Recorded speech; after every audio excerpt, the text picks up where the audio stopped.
Oke. Afwan Ustaz ya.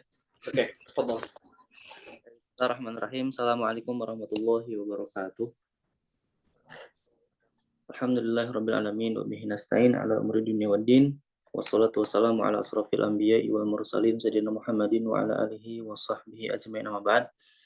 Alhamdulillah asatid wal asatidat ya ikhwah wa akhwati fillah, kita bersyukur kepada Allah Subhanahu wa taala pada malam hari ini kita sebagaimana rutinan kita di malam Ahad, kita membahas pembahasan fikih, namun ada yang berbeda. Insya Allah pada malam hari ini yang biasanya kita membahas fikih dasar yang mengikuti tartib di kitab Safinatun Najah, tapi untuk malam hari ini kita khusus akan membahas tentang fikih Dzulhijjah dan juga fikih Udhiyah.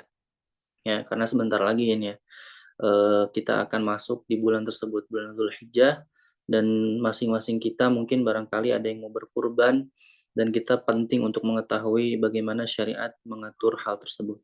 Ya, agar sekali lagi kita bisa beribadah dengan ilmu, ya bukan hanya sekedar dengan semangat kita. Salawat serta salam semoga selalu tercurahkan kepada Nabi kita Muhammad sallallahu alaihi wasallam, pada keluarga, sahabat tabi'in, tabi'in hingga kepada kita semua selaku umat di akhir zaman. Nah, jadi sekali lagi silahkan untuk filenya Ana sudah share di grup, dan insya Allah juga pada malam hari ini kita kajiannya di record, dan nanti ketika ada yang memang tertinggal ya bisa menanyakan di akhir atau bisa menonton ulang di rekaman. Nah, tanpa berpanjang-panjang kalam dari Ana, insya Allah karena kita ingin langsung mendengarkan materi yang sudah sama-sama kita tunggu dari Ustadz, maka waktu dan tempat Ana persilakan. Tafadhol Ustadz.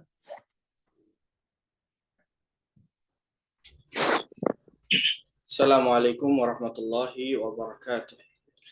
Alhamdulillahi wa kafa wa salatan wa salaman ala nabi Mustafa wa ala alihi wa sahbihi ahli sidqi wal wafa amma ba'd. Alhamdulillah, kita bersyukur kehadirat Allah Subhanahu wa taala yang telah mengumpulkan kita kembali di dalam pertemuan yang mulia, yaitu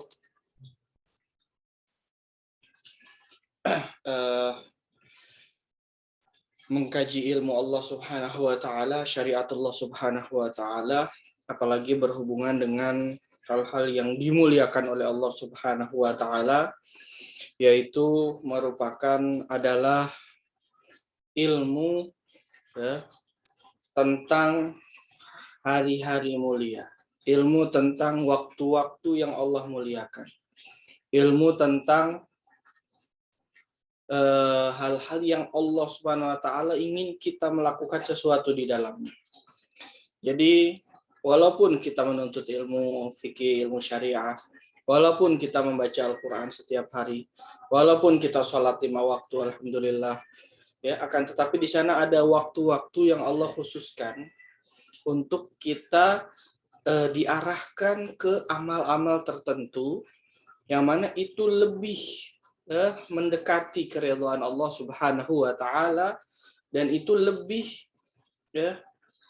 dekat dengan maksud daripada syariat yang Allah Subhanahu wa taala berikan kepada kita.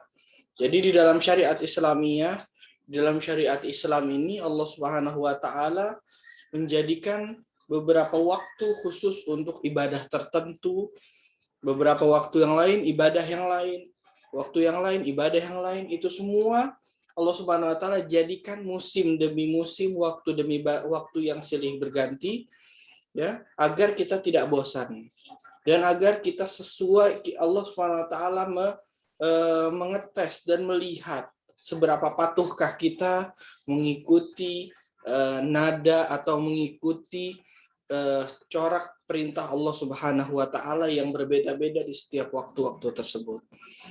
Alhamdulillah, ya.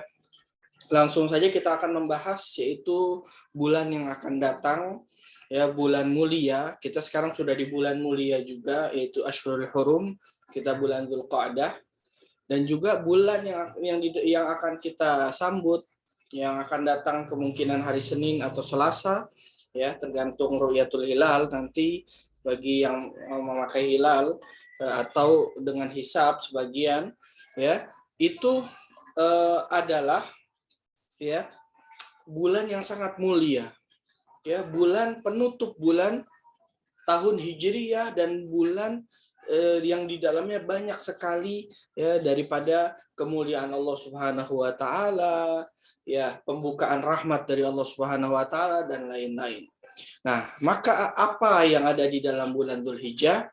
Apa yang ada di dalam bulan Dzulhijjah? Apa yang ada di dalam lebaran kali ini, lebaran Idul Adha, ya. Apa yang ada di dalam ibadah-ibadah yang ada di dalamnya kita harus kaji. Baik kajiannya itu dari segi kita membahas fadilah-fadilah yang ada agar kita bisa mengetahui apa yang Allah lebih ridhoi dalam ibadahnya ya pada musim kali ini ya, dan apa yang tidak Allah, yang maksudnya yang biasa, yang bernilai biasa dan apa yang bernilai istimewa di bulan ini.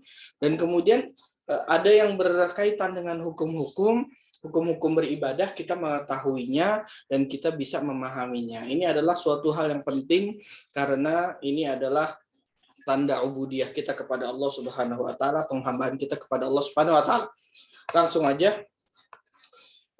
Di sini saya merangkum ya dari ahadits, banyak daripada riwayat-riwayat, banyak daripada fadilah-fadilah yang sangat detail sekali di dalam masalah Dzulhijjah. Saya merangkum sedikit saja, hanya beberapa halaman saja ya, di dalam slide ini. Tulisannya keutamaan bulan Dzulhijjah, bulan mulia penutup tahun Hijriyah, yaitu bulan ke-12. Kita perhatikan firman Allah Subhanahu wa taala, bismillahirrahmanirrahim. Wal fajri wa layalin ashri wasyaf'i wal watr. Diriwayatkan oleh Ibnu Abbas radhiyallahu anhuma, yang diriwayatkan oleh Imam Ahmad di dalam Imam Hakim dalam Mustadraknya dan lain-lain daripada a'immatul ahadits dalam kitab-kitab mereka, bahwasanya Rasulullah SAW pernah mentafsirkan wal fajri ya adalah fajar hari Arafah. Jadi Allah SWT bersumpah atas nama fajar hari Arafah. Berarti sangat mulia hari tersebut karena fajarnya saja Allah bersumpah atas namanya. Ada yang mengatakan al-fajr di sini adalah fajar hari ke-10, yaitu hari Lebaran, Idul Adha. Ya, pokoknya antara tanggal 9 dan tanggal 10 itu yang dimaksud fajarnya. Kemudian walayalin ashr. Ulama jelas hampir semua sepakat bahwasannya tafsir daripada layalin, malam-malam asyrin yang 10 itu adalah malam Dzulhijjah dari 1 sampai 10. Malam pertama, malam kedua sampai ke 10. 10 malam ya, berarti kalau malamnya saja mulia, itu siangnya juga mulia. Nah, maka dari itu kemuliaannya itu sangat-sangat disepakati oleh para ulama dan sangat jelas sampai ada di tafsir ayat ini. Jadi Allah bersumpah atas nama malam-malam yang 10. Kemudian wasyaf'i wal watri. Nah, di sini wasyaf'i, syaf'i itu artinya adalah bilangan yang genap. Wal watri yaitu dari kata witir, water adalah bilangan yang ganjil. Apa yang dimaksudnya bilangan genap dan ganjil? Juga disebutkan di dalam tafsir bahwasanya diriwayatkan ulama dan dari tafsir bahwasanya arti yang genap ini artinya adalah hari ke-10, wal watr hari ke-9 yang ganjil. Masya Allah. Jadi semuanya isinya ya masalah Dzulhijjah. Dari mulai tanggal 1 ya itu masuk ke layalin ashr, malam pertamanya. Sampai tanggal kedua, sampai keempat, sampai 3, 4, 5, 6, 7, 8, kemudian malam ke-9, ya. Kemudian malam ke-9 itu sudah masuk ke dalam wal watri, hari ke-9-nya paginya masuk ke wal fajri, malam ke-10-nya masuk ke wasyaf'i, hari ke-10-nya juga pendapat kedua wal fajri juga. Semuanya masuk ke dalam ayat-ayat Allah Subhanahu wa taala ini yang Allah jadikan sumpah.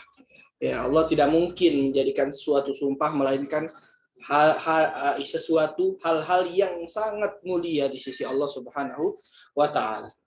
Lanjut.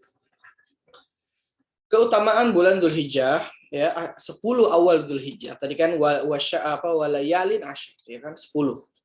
Ya, 10 hari pertama bulan Dzulhijjah. Apa sih keutamaannya? Diriwayatkan oleh Ibnu Abbas radhiyallahu anhuma bahwasanya Nabi besar Muhammad sallallahu alaihi wasallam pernah bersabda. Artinya ya langsung, tiada suatu amal perbuatan yang pahalanya melebihi amalan pada hari-hari ini. Hari-hari ini itu bisa diambil dari riwayat Rasulullah bersabda kata-kata ini pada zaman apa, pada tanggal berapa, dan itu ditafsirkan oleh atau dijelaskan oleh Ibnu Abbas, yakni 10 hari pertama bulan Dzulhijjah. Ya. Maksudnya apa? Seluruh amalan ya mulia di setiap waktu. Akan tetapi amal soleh jika diletakkan pada 10 hari bulan Dzulhijjah yang pertama, ya 10 pertama Dzulhijjah itu lebih dicintai oleh Allah Subhanahu wa taala dibandingkan hari-hari yang lain. Ya, bahkan sebagian ulama sampai mengatakan, guru-guru kami sampai mengatakan cukup fadilahnya 10 hari Dzulhijjah itu cukup sebuah fadilah apa? Karena sebagian ulama berbeda pendapat apakah dia lebih utama ataukah 10 hari terakhir Ramadan yang ada Lailatul Qadarnya lebih utama. Dan banyak di antara ulama yang mengatakan 10 hari Dzulhijjah lebih afdol daripada 10 hari terakhir bulan suci Ramadan yang ada Lailatul Qadarnya. Soalnya kenapa? Soalnya 10 hari Ramadan terakhir itu hanya ada Lailatul Qadar satu malam. Akan tapi ini seluruh malam mulia. Seluruh siang mulia. Kemudian ada Idul Adhanya. Kemudian ada hari Arafahnya. Kemudian ada hari Tarwiyahnya. Masya Allah. Jadi seluruh hari waktu-waktu yang mulia berkumpul dalam satu paket 10 hari, yaitu pada bulan Dzulhijjah 10 hari yang pertama. Kemudian para sahabat di sini, ya, para sahabat bertanya, sekalipun jihad ya Rasulullah, jihad orang yang jihad fisabilillah itu kan ibadah. Kalau dia jihad, ya, apakah pahala di bulan Dzulhijjah lebih afdol bahkan lebih dari jihad? Beliau menjawab, sekalipun jihad, bahkan jihad ini pahala yang beribadah itu bisa lebih daripada jihad fisabilillah. Kecuali satu, kecuali seseorang, ya, kecuali seseorang. Kecuali seseorang yang mengorbankan jiwa dan hartanya dalam peperangan, maksudnya keluar dengan hartanya, keluar jihad fisabilillah dengan nyawanya, dan pulang hanya membawa nama. Maksudnya dia tidak kembali, dia wafat fisabilillah, itu pahalanya lebih besar dari segala amal perbuatan. Tapi kalau nggak sampai situ, dia jihad tapi menang, tetap lebih afdol adalah amalan di bulan Dzulhijjah. Hadis riwayat Al-Bukhari. Masya Allah ya. Jadi amal perbuatan kita tuh ya dilipat gandakan. Coba yang malas-malasan sholat duha, yang malas-malasan sholat witir. Nah ini momen untuk kita mengembalikan kebiasaan kita itu. Yang malas-malasan sedekah, yang malas-malasan untuk qobliyah, ba'diyah, rawatib dan sebagainya. Ini waktu ya momen yang paling tepat untuk kita kembali untuk mengerjakannya dengan semangat karena dilipat gandakan pahalanya di sisi Allah Subhanahu wa taala. Ya. Oke. Kemudian dari mana tuh? Oke. Ya. Kemudian apa fadilah puasa, zikir dan qiyamul lail dalam bulan Dzulhijjah atau 10 Dzulhijjah? Diriwayatkan oleh salah satu istri Nabi Muhammad SAW.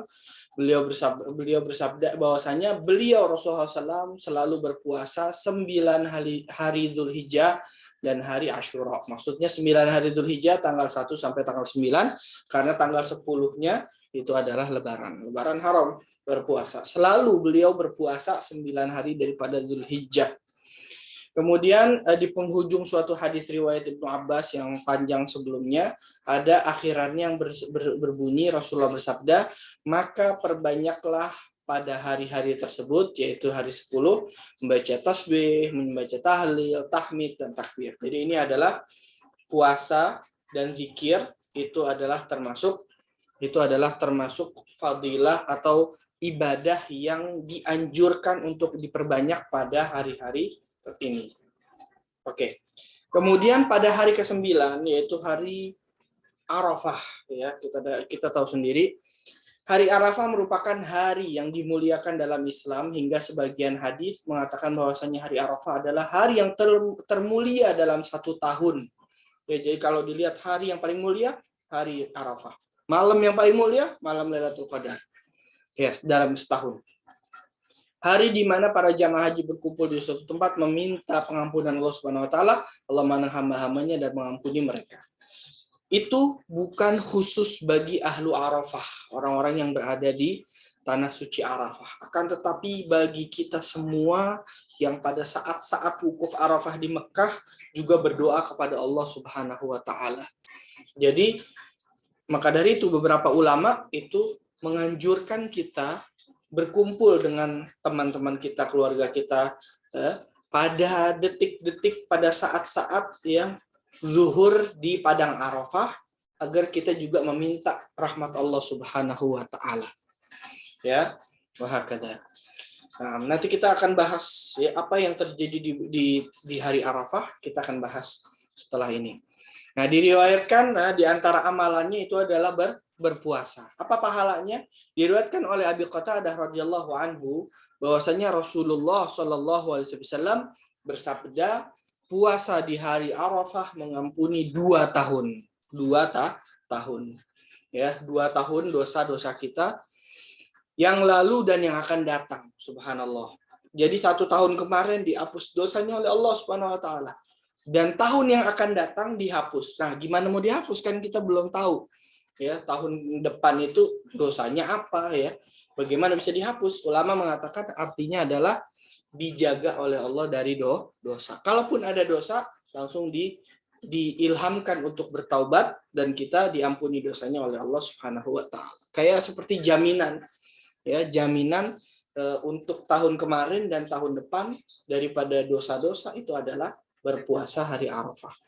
Dan ulama mengatakan, perhatikan, bahwasanya arti isyarat daripada Allah akan mengampuni dosa 1 tahun yang akan datang, berarti apa? Orang yang diberi taufik oleh Allah untuk berpuasa di hari Arafah, itu dia akan dipanjangkan umurnya hingga sampai ke hari Arafah yang tahun depan.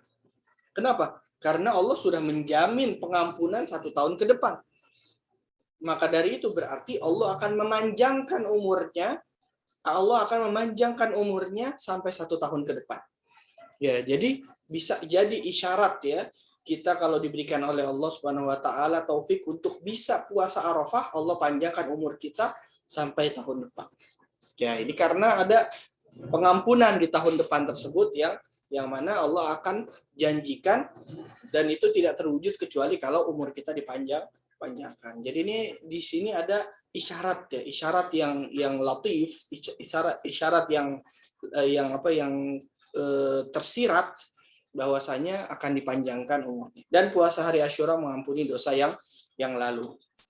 Baik, kemudian pada hari Arafah ada terjadi 2 hal yang besar. Yang pertama, kita lihat yang kiri dulu. Setan terusir.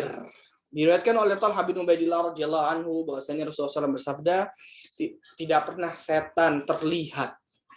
Ya, setan nggak pernah terlihat pada suatu hari ya, yang mana ia keadaannya tuh lebih kecil, lebih terusir, lebih hina, dan lebih kesal ya, keadaannya dia pokoknya lagi bad mood banget. Itu dia putus asa dan segalanya, itu lebih daripada hari Arafah. Hari Arafah setan itu paling kesal dan paling sumpah dia. Hal tersebut dikarenakan ketika ia melihat rahmat Allah yang begitu deras, pengampunan Allah atas dosa-dosa yang besar Selama ini setan berusaha untuk menjerumuskan manusia ke dosa-dosa besar, dosa kecil, segala dosa, tiba-tiba diampuni begitu saja dalam satu hari. Subhanallah. Setan tidak pernah seperti itu kecuali dulu sekali pernah.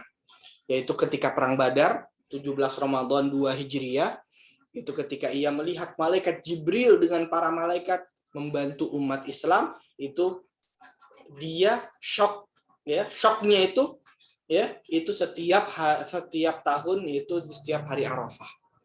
Ya, jadi shocknya itu nggak pernah setahun dalam satu tahun melebihi dari yang perang Badar kecuali setiap hari Arafah. Subhanallah ya. Jadi saking banyaknya rahmat Allah yang Allah bagi-bagikan, ya, orang yang maksiat bisa diampuni oleh Allah, orang yang taat apalagi, orang yang mendekat apalagi. Kemudian yang kedua yang terjadi adalah ampunan massal. Diriwayatkan oleh Ibnu Musayyib radhiyallahu anhu, Sayyidah Aisyah radhiyallahu anha berkata, sesungguhnya Rasulullah SAW pernah bersabda, tidak ada suatu hari yang lebih banyak Allah memerdekakan hamba dari api neraka melebihi hari Arafah. Jadi pembebasan besar massal, pembebasan besar-besaran ahli neraka dari neraka, dibebaskan. Yang tadinya dicatat di ahli neraka dibebaskan, itu pembebasan terbesar adalah terjadi di hari Arafah. Sesungguhnya Allah mendekatkan rahmatnya dan berbangga atas umatnya di hadapan, ya, maksudnya atas umatnya, atas hamba-hamba yang di bumi, di hadapan malaikat, seraya berkata, apa yang mereka inginkan dan apa yang mereka tuju. Maksudnya apa? Allah bangga, ini semuanya lagi doa sama saya, ini semuanya lagi memohon kepada aku. Allah banggain manusia di hadapan para malaikat. Subhanallah ya. Jadi penting sekali kita untuk selalu berdoa. Kemudian doa Arafah yang diriwayatkan itu Rasulullah bersabda, doa yang paling mulia, doa hari Arafah. Sebaik-baiknya yang saya perlu ucapkan dan para nabi sebelumku adalah la ilaha illallah wahdahu la syarikalah. Dan rumusannya para salaf itu menganjurkan kita ada 3 amalan paling sedikit ya. Itu adalah yang pertama pada hari Arafah. Yang pertama membaca 1000 kali la ilaha illallah wahdahu la syarikalah lahul mulku wa lahul hamdu wa huwa ala kulli syai'in qadir. Diulangi 1000 kali. Itu amalannya para salaf, dan kita di Tarim, kita dimanapun guru-guru kita menganjurkan hal itu, dan sudah biasa semua para santri, para thalabatul ilm, mereka membaca 1000 kali. Kemudian membaca 1000 kali surat Al-Ikhlas, ya, qul huwallahu ahad, bismillahirrahmanirrahim, qul huwallahu ahad, Allahu samad, lam yulad wa lam yakul lahu kufuwan ahad, diulangi 1000 kali. Kita pegang tasbih, kita putar 10 kali, sudah 1000 kali. Kemudian yang terakhir memperbanyak doa apapun, perbanyak kebaikan dunia dan akhirat. Masya Allah. Ya. Kemudian malam ke-10-nya, yaitu malam takbiran, itu sunnah dihidupkan seperti malam takbiran Idul Fitri. Rasulullah SAW diriwayatkan oleh Abi Umamah bersabda, barang siapa yang menghidupkan kedua malam Id, malam Idul Fitri, Idul Adha, semata-mata mencari pahala dari Allah, maka hatinya tidak akan mati di hari hati-hati yang lain mati. Maksudnya apa? Di hari itu hati itu enggak hidup ya, semuanya mati, ya, keras dan sebagainya, itu Allah hidupkan hatinya. Masya Allah. Ya. Kemudian ada suatu adab yang kita perlu kalau mau flashback kembali ke 1 Dzulhijjah, yaitu orang yang niat kurban. Sayyidatuna Ummi Salamah radhiyallahu anha meriwayatkan Rasulullah SAW bersabda, jika kalian melihat hilal Dzulhijjah, yaitu ketika sudah diumumkan besok tanggal 1 Dzulhijjah, dan salah satu dari kalian bertekad untuk berkurban, ya, maksudnya udah ada niat, udah ada uangnya, atau sudah dipesan kurbannya, atau sudah dibeli, atau sudah diangsur dan sebagainya, maka hendaknya ia menjaga rambut dan kukunya. Maka dari itu, sebelum malam Senin atau sebelum hari Senin, malam Senin atau sebelum malam Selasa, ya, kita sudah siap-siap bagi yang udah ada niatan untuk berkurban, niat ya, niat dan tekad yang kuat. Maksudnya ada sebabnya, dia punya uang atau sudah punya sebagian uangnya atau sudah mesen dan sebagainya, itu disunahkan untuk dia menjaga tidak memotong rambutnya dan kukunya. Sebelum itu kita hendaknya memotong kuku dan menggunting rambut terlebih dahulu. Jadi mengikuti sedikit daripada amalnya orang-orang yang haji. Orang-orang haji kan nggak boleh gunting kuku dan sebagainya. Ya, tapi bukan karena mengikuti mereka semuanya, bukan. Ya, pakai wangi-wangian tetap sunnah kalau sholat ya. Bukan artinya kita lagi haji, bukan. Akan tetapi kita sedikit mengikuti itu, dan karena Allah akan mengampuni setiap helai ya dari rambut kita dan kuku kita. Ya, ketika kita kurban, itu setelah kurban baru boleh dipotong, dan itu setiap kuku kita ya, setiap helai rambut kita itu adalah pengampunan dari Allah Subhanahu wa taala. Maka dari itu sunnahnya tidak dipotong. Tapi kalau yang niatnya masih saya niat deh tapi belum ada uang sama sekali, ya itu tidak makruh ya. Walaupun nanti ketika dia tiba-tiba ada uang, nah itu udah hendaknya dia menjaga rambutnya dan kukunya. Ya, nah kira sekian ini dari tentang fikih Dzulhijjah. Nah, jadi khulasahnya adalah hendaknya kita bersiap-siap ya untuk memperbanyak ibadah, apalagi di bulan 10 Dzulhijjah, apalagi di hari Arafah, apalagi di waktu Lebaran, dan itu semuanya adalah ibadah yang mendekatkan diri kita kepada Allah Subhanahu Wa Taala, pahalanya sangat besar. Nah sekarang untuk fikih udhiyah itu udah dikirim ya kepada kalian yang di grup. Itu ada 2 risalah atau 2 pedoman tata cara hukum-hukum dan tata cara dan fadilahnya udhiyah. Itu buat dibaca aja ya. Buat dibaca aja. Nanti kalau ada pertanyaan bisa ditaruh di grup ya. Tapi saya akan mau membahas sedikit ringkasannya, bukan dari buku itu. Itu buku itu bisa dibaca di hari-hari yang lain atau di waktu-waktu yang lain untuk tambahan referensi, untuk tambahan ilmu dan sebagainya. Karena kalau kita membahas buku itu satu persatu akan panjang. Jadi Ana akan membahas satu lagi, yaitu adalah di sini ya kita biasa seperti Safina adalah bagan ya. Oke. Nah, ini seperti ringkasan daripada buku-buku yang disebutkan tadi, tapi bahkan ini lebih dekat ke referensi. Kalau buku tersebut kan udah diterjemahkan, ya. Kalau ini sebenarnya adalah bagan atau pembagiannya langsung dari kitab-kitab fikihnya yang asli, yaitu kitab namanya Muqaddimah Hadramiyah. Ya, oke. Kemudian yang ada pertanyaan yang berhubungan dengan Dzulhijjah diakhirkan nanti, disimpan aja, ditulis dulu, nanti akan dibuka sesi tanya jawab di akhir ya, sama dengan udhiyah. Oke, sekarang bismillahirrahmanirrahim, kita membahas udhiyah ya. Udhiyah asli katanya itu apa, maksudnya apa, itu ada di buku-buku yang sudah diberikan PDF-nya. Nah, sekarang tentang udhiyah, apa sih hukumnya berkurban? Coba Ana screenshot dulu. Ana full screen dulu. Baik.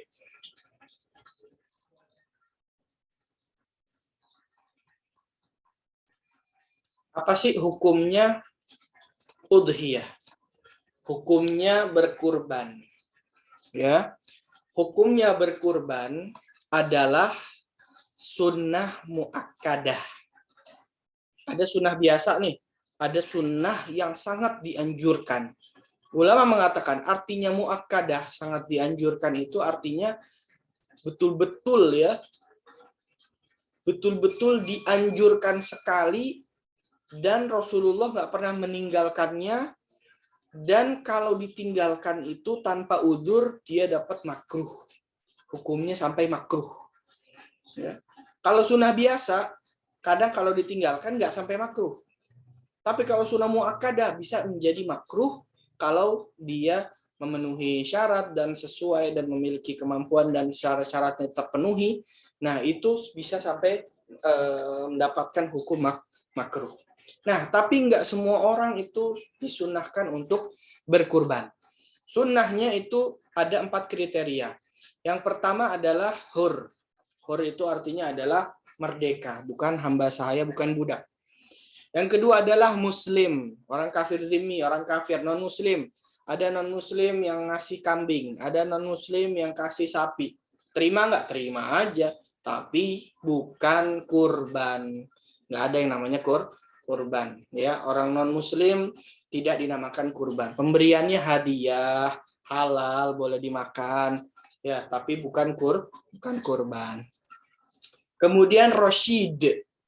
Roshid ini artinya sudah dewasa, maksudnya bukan anak kecil, dia sudah bisa berjual beli, sudah bisa mengurusi urusan dunia. Ya, itu adalah Roshid.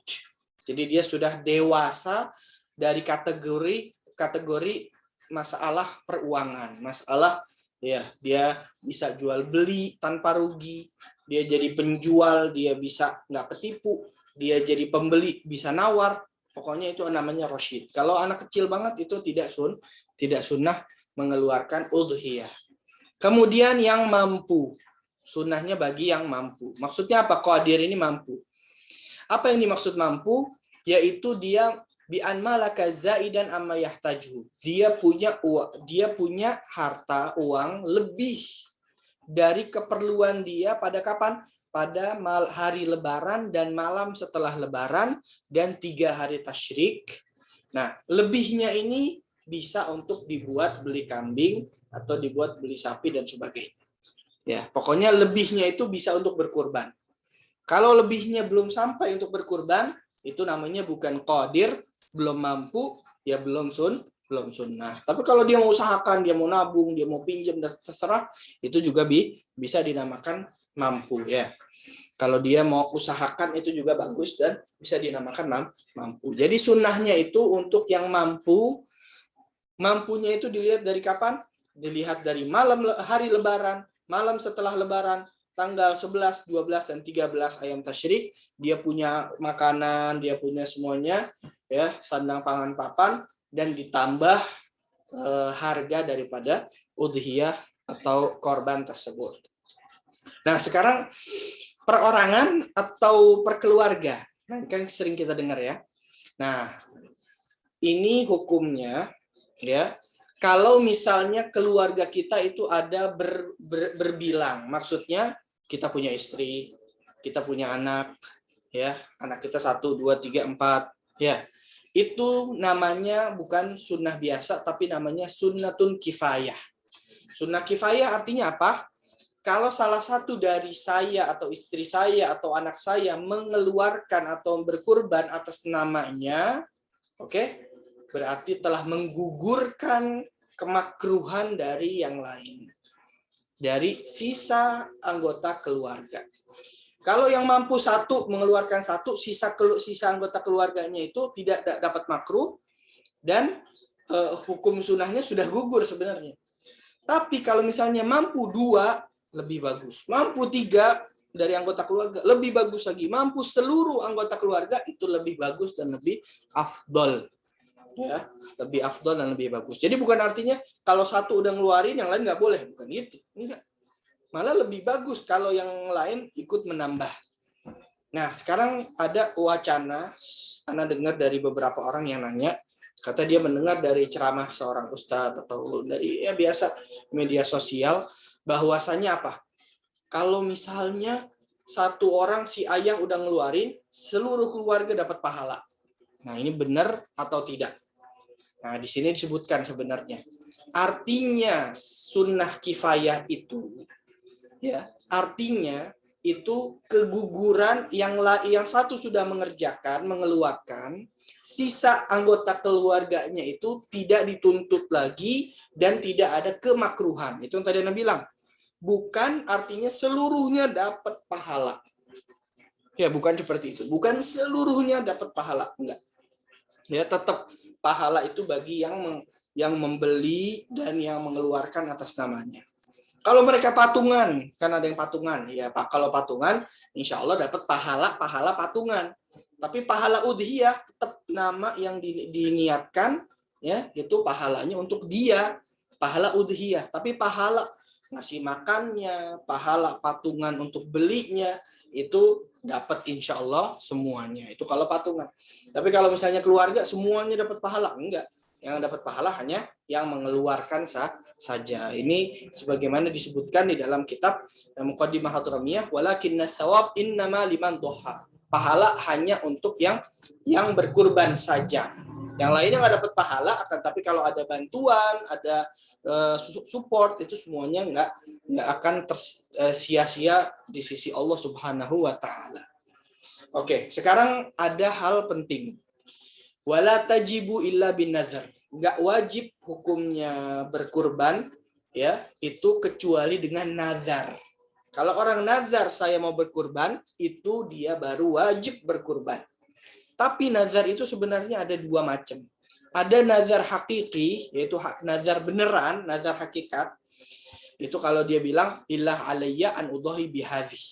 Sambil nunjuk kambing. Apa artinya? Untuk Allah, atas saya, wajib bagi saya, karena Allah, untuk berkurban dengan kambing ini. Sambil nunjuk. Ya, atau dengan sambil pegang itu kambing. Nah, itu kalau dia ngomong begitu, atau pakai bahasa Indonesia juga boleh. Saya nazar sampai selesai, sambil megang. Ya, itu nazar hakiki. Wajib dikeluarkan dan nggak boleh nggak dikeluarkan. Harus dijadikan udhiyah. Dia udah nazar. Pahalanya 7 kali lipat. 70 kali lipat. Wajib. Nah, tapi ada satu yang lebih penting. Tahu nggak apa? Nazar hukmi. Nazar secara hukum. Maksudnya apa? Orang ngomong, ini kurban saya. Saya jadikan kambing ini kurban. Ulama mengatakan, Ibnu Hajar war-Ramli, kalau orang ngomong ini, hati-hati. Itu kambingnya itu korbannya itu jadi wajib. Nazar tanpa disengaja. Nazar tanpa disengaja. Itu adalah hukum mu'tamad di dalam mazhab Syafi'i yang dikatakan oleh Imam Ibnu Hajar dan juga disepakati oleh Imam Muhammad Ar-Ramli. Jadi hati-hati itu. Jadi apa namanya? Kalau ada orang ngomong ini punya ini kurban saya, itu jadi wajib. Nah, kalau jadi wajib apa bedanya? Nggak boleh ada yang dimakan dagingnya. Harus semuanya dikasih fakir miskin. Nah, kan beda hukumnya. Nah, berarti kita harus hati-hati. Harus hati-hati. Nah, sekarang kan banyak orang awam di sekitar kita. Jadi kita sekarang kita udah belajar nih, kita udah tahu hukumnya berarti wajib ya. Kita hati-hati, jangan sampai kita, keluarga kita, dan para pendengar juga semuanya, itu sampai ngomong seperti itu. Ini kurban saya. Oke? Karena langsung jadi nazar dan wajib disedekahkan semuanya nanti. Tapi ada pendapat salah satu ulama, yaitu As-Sayyid Umar Al-Basri. Beliau mengatakan bahwasannya gini, kalau orang awam ngomong, kalau ngomongnya ikhbar, ngasih tahu aja, ini kambing saya loh, ini kurban saya loh, cuma ngasih tahu ya, itu tidak dianggap nazar. Kalau orang awam bilang ini punya saya, ini kambing saya, ini kambing korban dari saya. Ya, kalau niatnya ngasih tahu orang lain. Tapi kalau enggak niat ngasih tahu, berarti apa dong? Ya udah, itu nazar. Ya, orang udah tahu nih, dia punya ini punya saya, ini punya dia. Ya kan, dia masih ngomong ini kurban saya. Terus akan-akan dia ngasih tahu hal yang lebih daripada pengkabaran. Ya kan? Lebih dari ngasih tahu, ya itu adalah nazar. Ya. Nah, maka dari itu hati-hati. Bagi kita dulu, berarti kita hati-hati, jangan ngomong itu. Tapi kalau ada orang awam yang nggak sengaja ngomong itu, boleh kita ambil pendapat barusan. Kalau ente niatnya apa tadi? Ente ngasih tahu apa mau ngomong apa ada niat, maksudnya ente kuatkan bahwasanya itu adalah kurban ente. Enggak, ada cuma ngasih tahu, ibu udah apa-apa. Tapi kalau enggak, Anda mau kuatkan lagi, ya itu jadi nazar, tapi secara hukum. Hati-hati itu. Ya, hati-hati. Kemudian dengan apa kita berkurban? Ya, tidak sah berkurban kecuali salah satu daripada tiga. Yang pertama ibil, yaitu unta. Unta model apapun sah dijadikan kurban. Yang kedua al-baqar. Al-baqar adalah sapi, lembu, kerbau, ya, dan model-modelnya dan teman-temannya. Nah, itu satu jenis, satu spesies, itu sah dijadikan kurban. Yang terakhir adalah kambing. Kambing ada dua macam, ya. Kambing kacang atau kambing biasa dan domba kibas. Dua-duanya juga sah. Nah, sekarang nanya, saya mau yang paling afdol. Apa? Onta? Apa ini? Apa sapi atau kambing? Wa afdoluha. Nah, ada dua sisi di sini. Dari jenisnya. Nomor satu, gini. Ya, ente mau patungan, ente mau gabung atau mau sendiri? Ya kan ada dua, ente mau gabung, kayak sapi kan bisa gabung, atau ente mau sendiri. Oke, anda mau sendiri. Kita lihat di sini. Paling afdol adalah unta. Oke, ada unta di Indonesia? Nggak ada. Di kebun binatang aja, nggak boleh diambil. Itu dijaga. Ya, nggak ada. Kelas. Paling afdol selanjutnya adalah sapi. Sendiri ya, karena ngomongin sendiri. Tadi onta sendiri. Boleh nggak orang sapi sendiri? Boleh. Ini sapi kasih namanya saya, udah saya. Ya, namanya orang itu sendiri. Lah mau badir ini, kasih 6 lagi. Kadang-kadang panitia gitu. Panitia apa? Dia inisiatif. Masya Allah, ada orang ngasih namanya dia, kemudian, loh, kok sapi cuma satu namanya? Harusnya kan 7. Apa yang dia lakukan? Akhirnya dia nulis nama keluarganya dia, fulan, sampai 7. Nggak boleh gitu. Izin dulu, tanya dulu. Ya, soalnya siapa tahu dia mau cari yang paling afdol. Sapi buat sendiri. Ya, berapa juta sapi sekarang? 20 juta, 50 juta. Ya, sapi buat sendiri itu adalah yang paling afdol. Ini yang paling afdol dan mungkin di Indonesia adalah itu. Ya. Wah, jadi kalau ada yang ngasih sapi habis itu cuma satu nama, tanya dulu. Ini nggak apa-apa cuma satu nama. Iya, udah. Emang buat dia afdol. Ya. Tapi ini sapi buat saya isi buat keluarganya. Iya, boleh. Ya udah, berarti sapi rame-rame namanya. Ya, kemudian setelahnya adalah doinah. Doinah ini apa? Doinah ini adalah kambing domba. Domba, ya. Kambing domba yang banyak bulunya tuh. Nah, itu namanya doinah atau kibash atau kabsh, ya, kabsh. Nah, itu afdol setelah sapi sendiri ya, sendiri. Kemudian setelah itu baru kambing kacang, kambing biasa. Oke, itu kalau mau sendirian. Kalau mau berame-rame gabungan, yang paling afdol itu apa? Yang paling afdol itu adalah 7 ya. Ini bareng-bareng nih. 7 kambing daripada domba. 7 domba ya, patungan. Yang 7 orang nih beli 7 domba. Itu paling afdol kalau mau berame-rame. Dia ngapain patungan sendiri aja? Enggak, kalau nanya mana yang paling afdol, itu paling afdol. Patungan nih beli 7 buat bertujuh, satu-satu namanya. Itu paling afdol.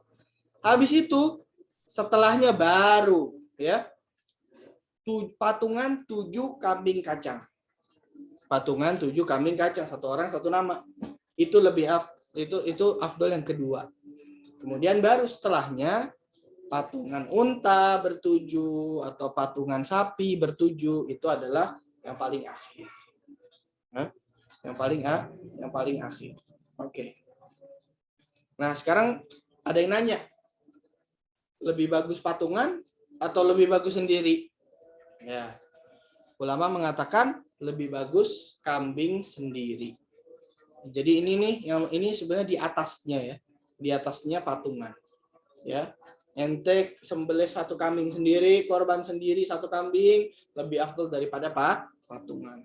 Loh, nanti orang semuanya pada kambing semua, nggak ada yang sapi dong. Kan sapi biasanya patungan. Nggak juga. Gini, kita kasih kaedah yang umum. Apa itu kaedah yang umum?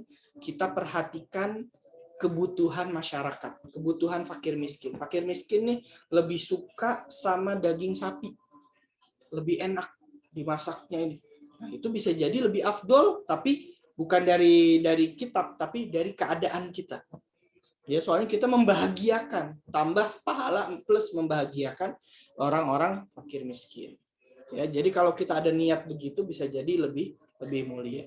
Ya, ini pokoknya urutannya nih kalau tanpa ada plus-plusnya. Kalau tambah ada plus membahagiakan. Ini biasa nih dalam keadaan biasa. Ya. Jadi kalau sendiri onta, habis itu sapi, habis itu domba, habis itu kambing. Kalau mau di bawahnya gabungan domba, gabungan kambing, kemudian gabungan onta atau sapi. Itu baru yang terakhir. Oke. Kemudian dari afdoliyahnya, dari segi warna. Ini kita nggak ngomongin sapi, walaupun gambarnya sapi. Ya, kita ngomongin seluruhnya, ya termasuk kambing. Ya, kalau onta nggak tahu semua warna ada apa enggak. Pokoknya dari segi warna yang paling afdol yang paling cakep adalah yang warna putih. Kemudian putih campur-campur dikit kayak abu-abu bolehlah. Kemudian selanjutnya kalau nggak ada atau lebih kita uangnya segitu adanya, dapat yang warna ini, warna emas, warna kuning. Ya, kemudian yang warna kuning. Kemudian al-balqa yang belang. Kemudian yang sauda yang hitam, kemudian yang hamro yang merah. Tapi ada yang mengatakan mu'tamad bahwasanya yang merah itu di atas yang belang. Jadi urutannya tadi yang paling afdol putih, kuning, merah, belang, yang terakhir adalah hitam. Udah nggak ada apa-apa tuh baru hitam.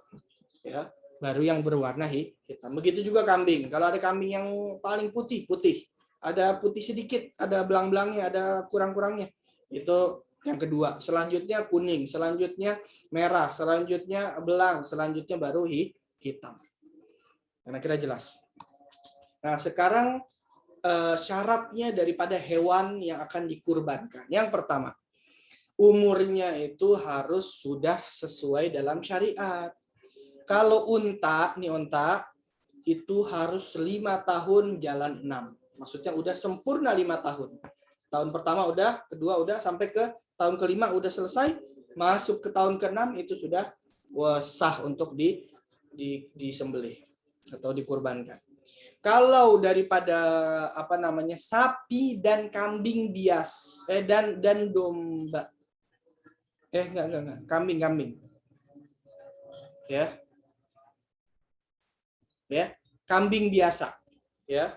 Sapi dan kambing biasa itu harus 2 tahun. Ahli kambing bilang tandanya 2 tahun kan berarti harus udah kupak. Oke? Nah, itu juga syaratnya. Tapi yang paling penting tuh umurnya.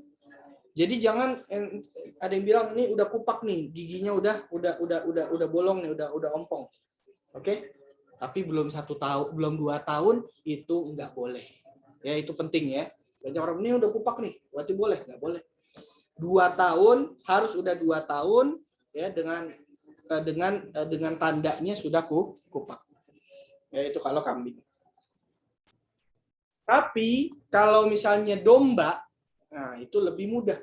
Kenapa? 1 tahun sudah memenuhi syarat. Maksudnya dia udah masuk tahun kedua, itu sudah boleh disembelih ya, walaupun atau sudah kupak.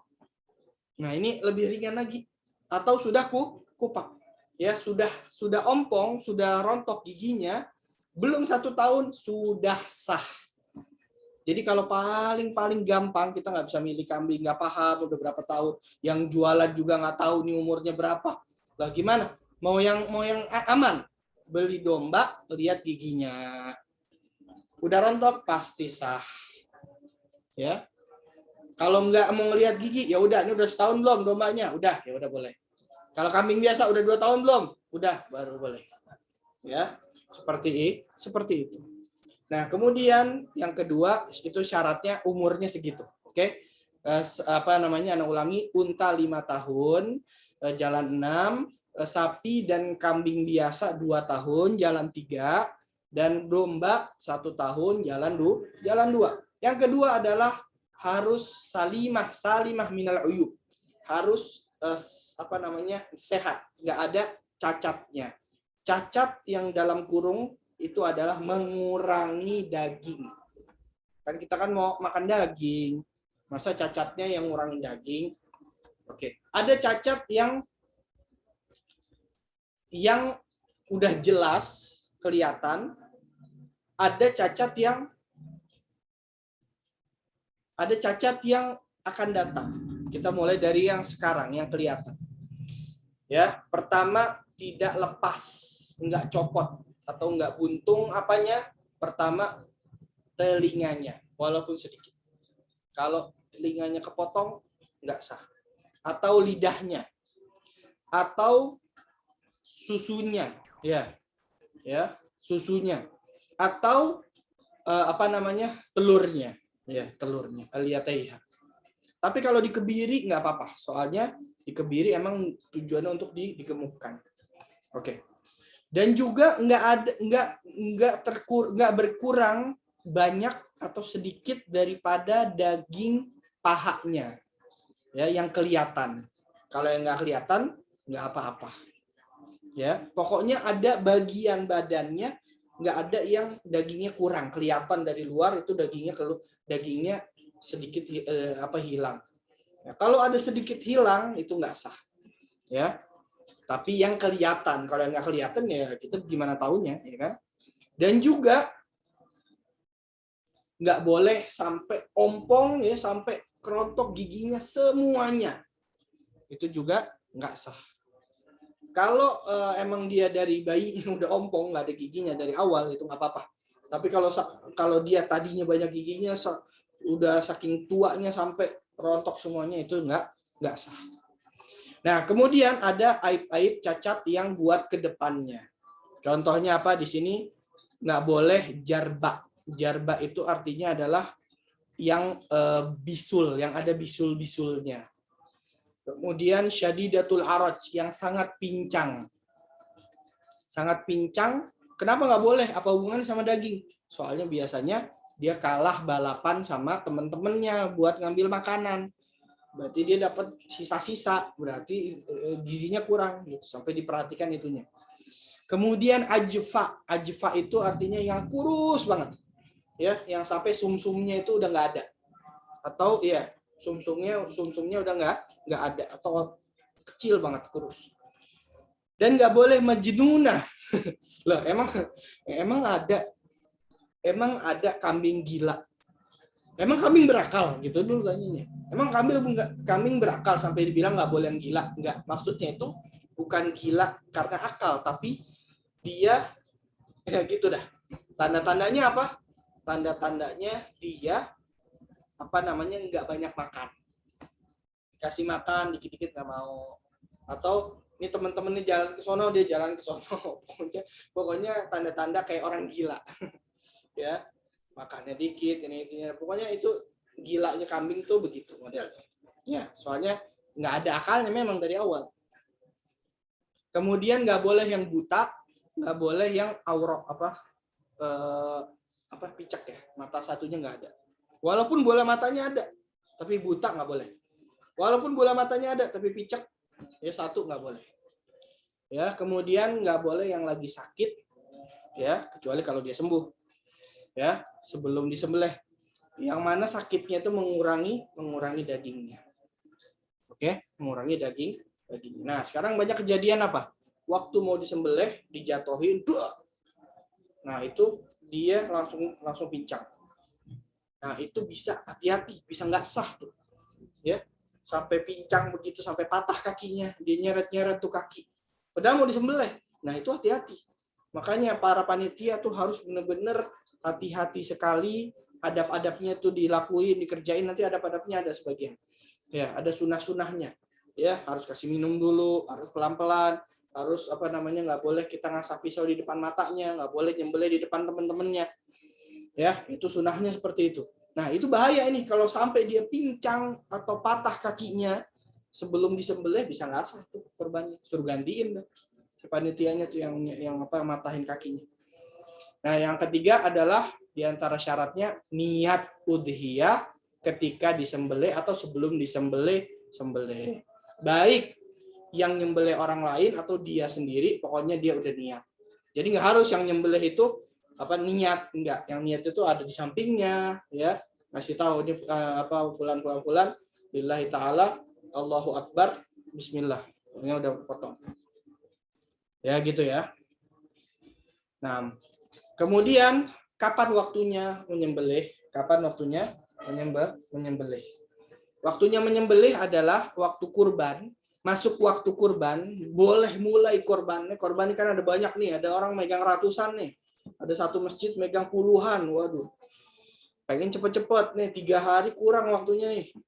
Orangnya banyak banget ini. Harus dari awal waktu. Saya mau dari subuh Lebaran.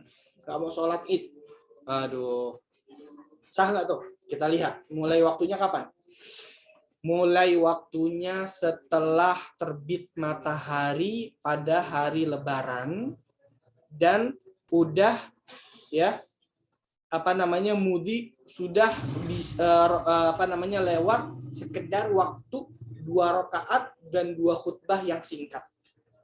Ya, contohnya isyraq itu jam 6. Oke.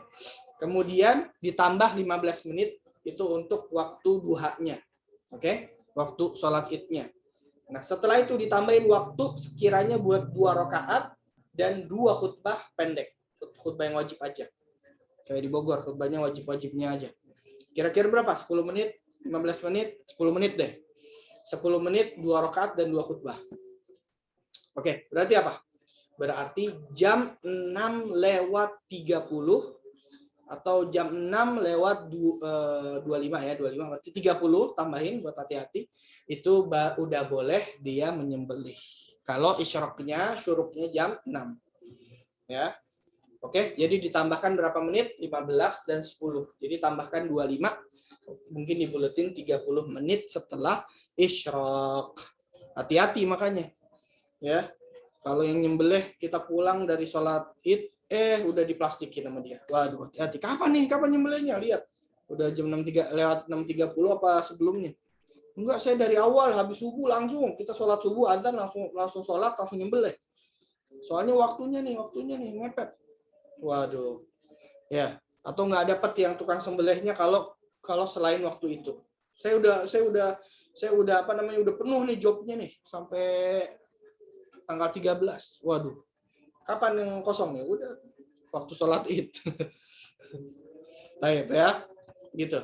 Dan yang paling afdol itu mulai menyembelihnya itu sampai waktu duha, ya, dan udah selesai sholat, udah selesai khutbah, udah selesai sholat. Nah sekarang pertanyaan, kalau malam boleh nggak sih? Kan kita kurang waktu, boleh nggak nyembelih malam? Ya, boleh malam, tapi makruh kalau nggak ada uzur. Kalau ada uzur, ada maslahat, beneran nggak ada waktu, kalau nggak nih nggak jadi korban nih. Malam boleh nggak? Ya udah, kalau kepepet beneran, besok nggak ada waktu sama sekali, itu boleh. Ya, diperbolehkan dan tidak makruh. Tapi kalau nggak ada, besok masih ada waktu, malam aja deh, biar besok pagi enak, tinggal tidur. Ya itu nggak, itu makruh. Ya setelah itu ya, waktunya adalah ini hari Lebaran nih seharian, kemudian 3 hari tasyrik. Ya, jadi mulainya dari tadi waktu subuh tuh jam 6.30 sampai seharian sampai malam, sampai tanggal 11 Dzulhijjah, 12 Dzulhijjah, 13 Dzulhijjah. Kapan selesainya? Selesainya itu dengan tenggelamnya matahari tanggal 13. Oke? Tenggelam matahari, seluruhnya matahari tenggelam, maghrib, adzan maghrib, itu sudah tidak ada yang namanya sembelihannya bukan udhiyah lagi. Kalau seseorang dia menyembelih setelah itu, ya, itu dia nggak sah udhiyahnya. Tapi kalau dia udah nazar, sah tapi kodok. Kalau dia nggak ada uzur sebelumnya dapat dosa. Ya, kalau dia nazar sah. Ya. Tapi kalau dia nggak nazar, udah nggak sah. Bukan udhiyah, udah. Makan aja, nggak apa-apa. Makan. Halal kok. Ya. Halal. Nah, sekarang beberapa hukum yang berhubungan dengan udhiyah. Apa itu? Wajib. Ini masalah sangat penting. Wajib, ya. Ini walaupun udhiyah yang sunnah. Udhiyah standar kita nih. Ya. Ada sebagian panitia, ya, itu udah dititipin kambing, dia ngambil kambingnya semuanya. Ada sebagian panitia satu orang satu kambing. Ada mengatakan, nggak boleh.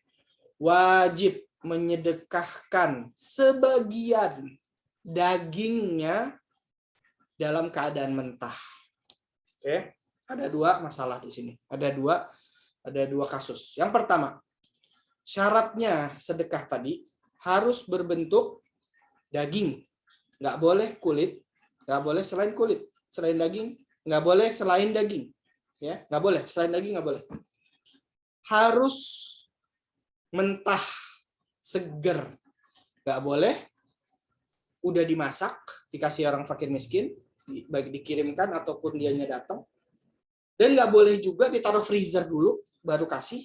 Nggak boleh juga dipotong-potong dulu, dikeringin, jadiin dendeng, baru dikasih. Itu nggak boleh. Harus dalam keadaan segar dan harus mentah. Nggak boleh matang. Kalau akikah boleh. Ya, akikah sunahnya matang. Ya. Tapi kalau misalnya ini udhiyah nih, itu harus mentah. Itu wajib nih, ngomongin wajib. Kemudian harus kepada fuqara wal masakin, nggak boleh orang kaya. Ya, panitia kasih, kalau dia fakir miskin berarti cukup dari panitia itu dikasih, ya udah. Maksudnya kita nggak usah nyari orang fakir miskin lagi, boleh sisanya dimakan, boleh sisanya dikasih, boleh dikasih hadiah ke orang-orang. Jadi gini, kalau kita ngasih ke orang yang kaya atau yang mampu, itu namanya hadiah. Kalau kita ngasih ke orang fakir miskin, namanya sedekah. Oke? Nah, sekarang yang kita bahas adalah tentang afdolnya gimana. Tadi kan syaratnya yang penting ada satu sepotong daging itu kita kasih ke fakir miskin.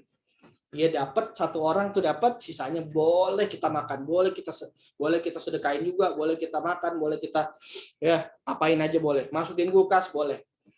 Nah, tapi kalau ada yang nanya, Ustadz afdolnya gimana sih? Nah, gini. Ya. Pertama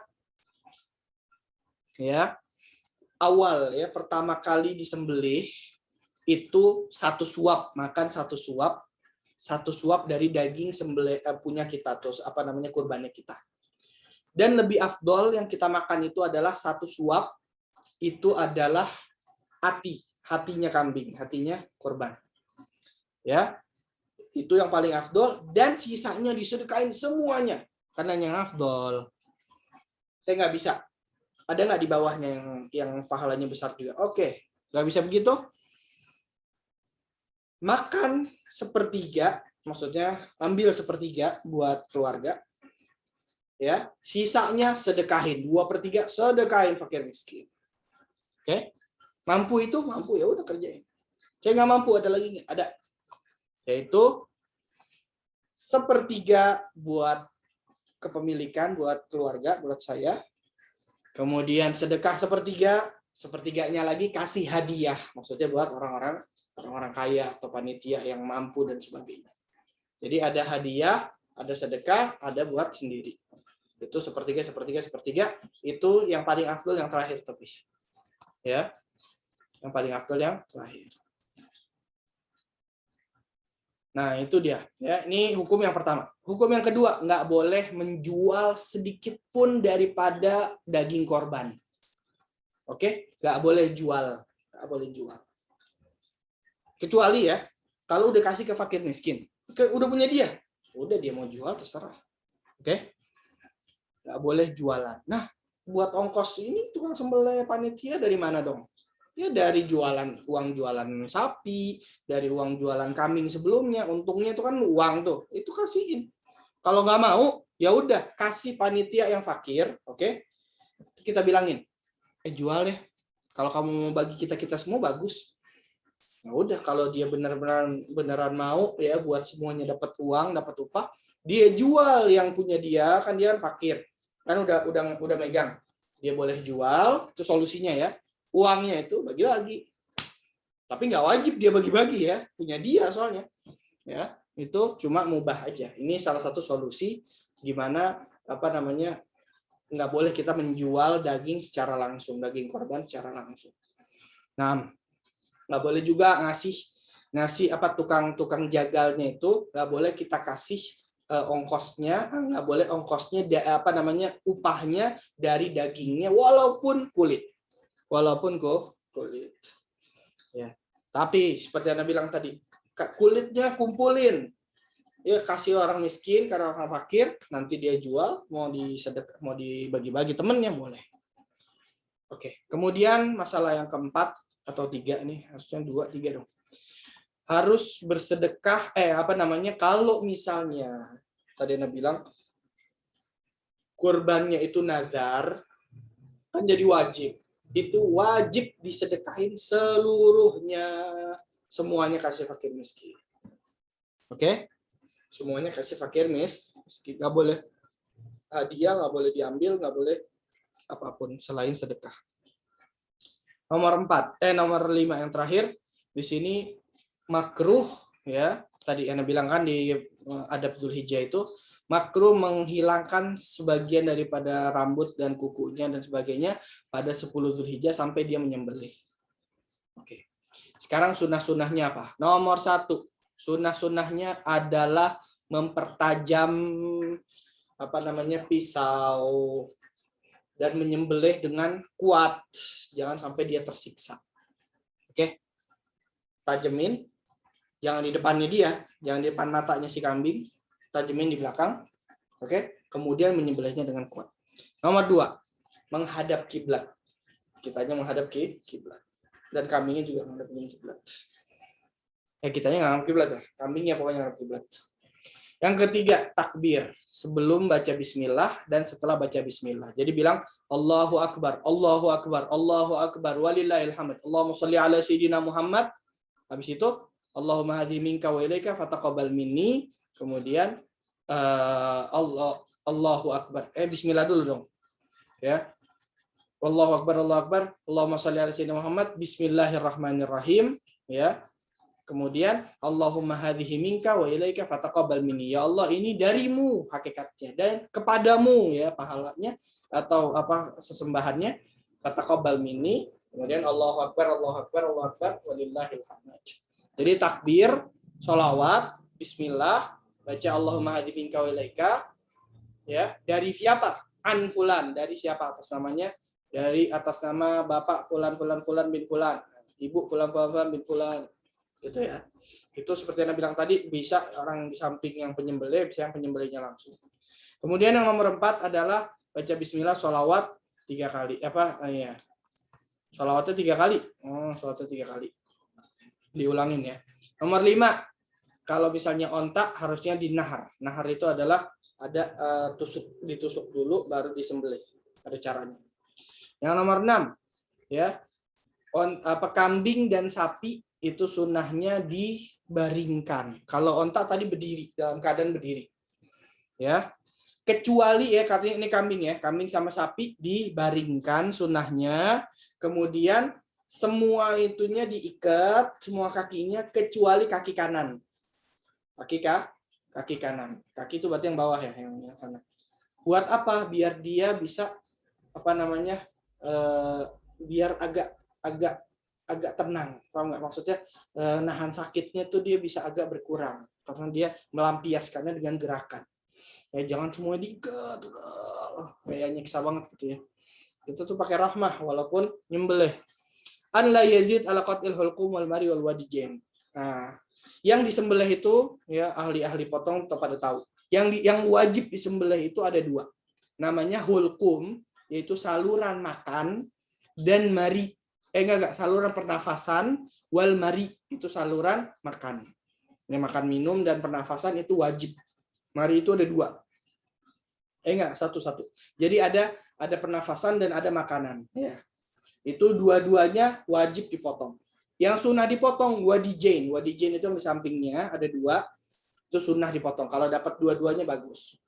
Ya. Ada yang licin tuh, anak atau yang mana? Ya, ada yang licin banget tuh, hati-hati. Jangan kita angkat sebelum itu terpotong. Dan nggak boleh atau makruh itu kita memotong sampai habis kepalanya. Ya, itu makruh. Nggak boleh. ya. Jangan dilakukan, ya.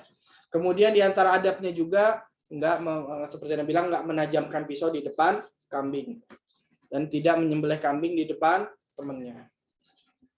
Ya kayak tuh gambarnya deh.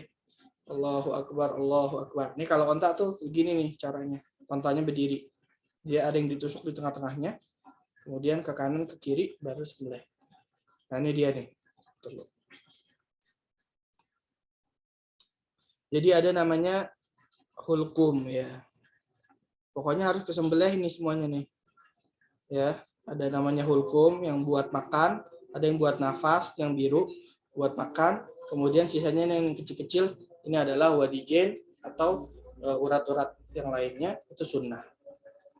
Oke, sampai di sini dulu insya Allah jelas dan ini ringkasan daripada ringkasan ya. Semoga jelas. Wallahu a'lam bishawab. Anda kembalikan ke Ustadz Ray sebagai moderator. Baik. Masya Allah. Jazakallah khairan Ustaz untuk penyampaiannya. Masya Allah jelas. Tapi barangkali ada beberapa hal yang ingin ditanyakan dari jamaah sekalian dan ingin ditanyakan. Tafadhol. Jika ada yang mau ditanyakan. Bisa langsung open mic aja nggak apa-apa.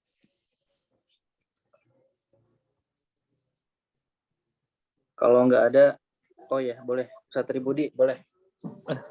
Izin Pak mau nanya terkait kurban ya, karena saya dengar dari ceramah Ustadz ada Rasulullah boleh kurban dengan kambing dan biasanya dulu hadis riwayat menyebutkan biasanya Rasul kurban dengan kambing dan sepemahaman saya dulu kalau orang itu satu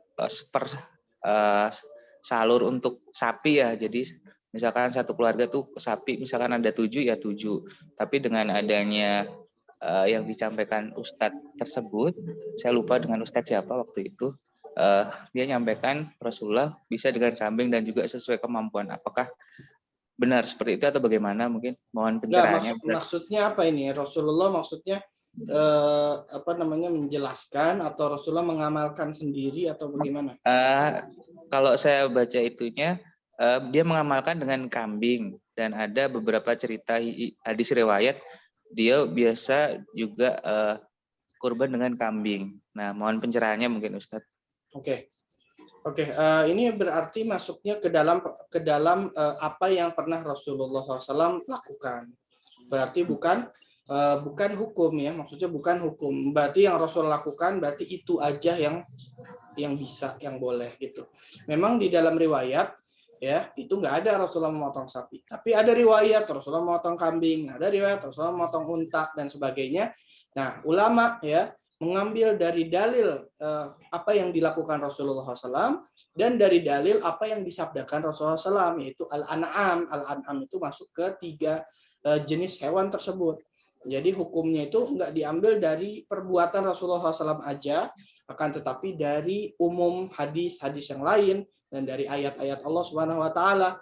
Ya, dalam Al-Qur'an kan ada al-an'am ya, min bahimatil an'am, ya kan? Itu masalah apa walaupun di pembahasan haji, ya kan, tapi itu yang dimaksud al-an'am, an'am atau na'am itu adalah hewan ternak yang 3 ini. Jadi semuanya boleh. Ya, walaupun Rasulullah nggak pernah nyembelih sapi, bukan artinya nggak afdol atau gimana, tetap ulama itu menggabungkan antara dalil-dalil yang ada, kemudian dari riwayat-riwayat mereka memutuskan yang paling afdol adalah yang tadi tersebutkan urutannya satu persatu, dari onta, kemudian sapi, kemudian kambing, ya itu dari yang sendiri, kemudian yang beramai-ramai lebih afdol kambing, ya.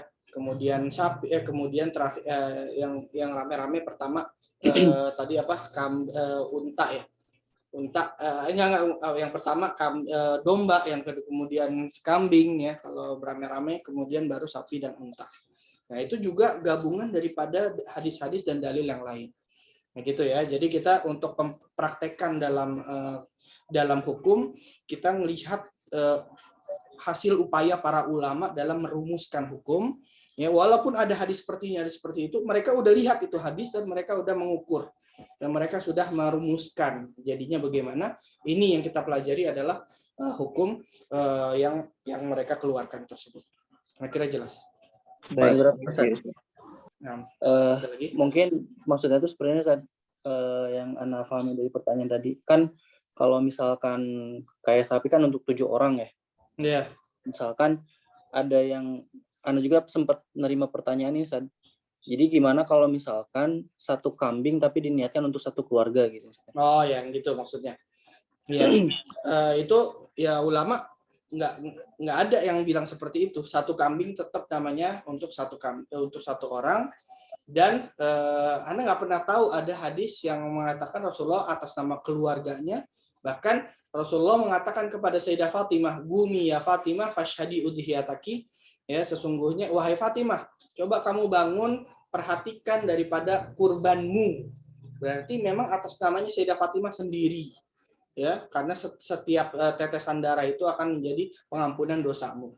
Nah, itu berarti artinya apa? Artinya satu orang satu kambing untuk satu orang.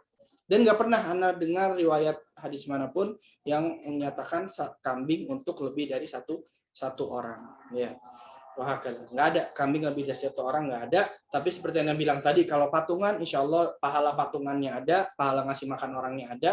Tapi kalau untuk pahala atas nama kurban itu hanya atas satu nama. Ya kan? Ada lagi? Ada Ustaz. Ya, silakan. boleh. Fikri, Ustaz. Ya, Taufik. betul. Itu kan Ustaz yang tadi ada 2 saluran yang harus terpotong ya Ustaz. Kalau misalkan bagi yang awam misalkan dalam prakteknya salah satunya yang terpotong itu gimana Ustaz? Maksudnya untuk yang kedua itu langsung dipotong lagi apa gimana Ustaz? Enggak, gini.